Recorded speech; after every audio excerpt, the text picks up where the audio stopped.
झेप मराठी, आरसा महाराष्ट्राचा। दोंडाईच्यात मिरवणुकीवर दगडफेक, 21 जणांवर गुन्हा, 7 जण अटकेत। सर्वत्र शांतता, अफवांवर विश्वास ठेवू नका, पोलीस प्रशासनाचे आवाहन। धुळे जिल्ह्यातील दोंडाईचा येथे डॉक्टर बाबासाहेब आंबेडकर यांच्या जयंतीनिमित्त निघालेल्या मिरवणुकीवर दगडफेक झाल्याची घटना घडली।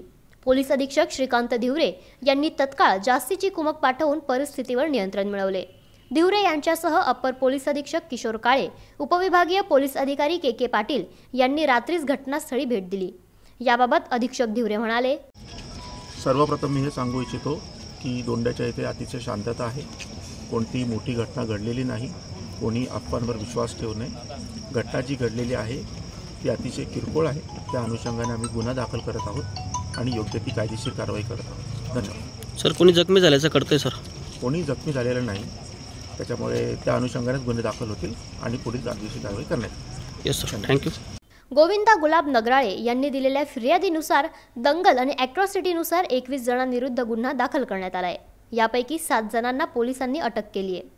दोंडाईच्या शहरातील डॉक्टर बाबासाहेब कमानीजवळ रविवारी रात्री 11:15 वाजेच्या सुमारास मिरवणूक आली असता ही घटना घडली। घटनेची माहिती वाऱ्यासारखी पसरल्याने शहरात तणावाची परिस्थिती निर्माण झाली। आता पूर्णपणे शांतता असून वाढीव बंदोबस्त तैनात करण्यात आलाय। कोणीही अफवांवर विश्वास ठेवू नये असे आवाहन अप्पर अधीक्षक किशोर काळे यांनी केले। काल रात्री दोंडाईच्या येथे घडलेल्या घटनेच्या पार्श्वभूमीवरती धुळे जिल्हा पोलीस दलातर्फे सर्व नागरिकांना शांततेचं आवाहन करण्यात येत आहे। सर्वप्रथम कालची जी घटना डॉक्टर बाबासाहेब आंबेडकरांच्या मिरवणुकीच्या दरम्यान घडलेली आहे ती अत्यंत दुर्दैवी आहे।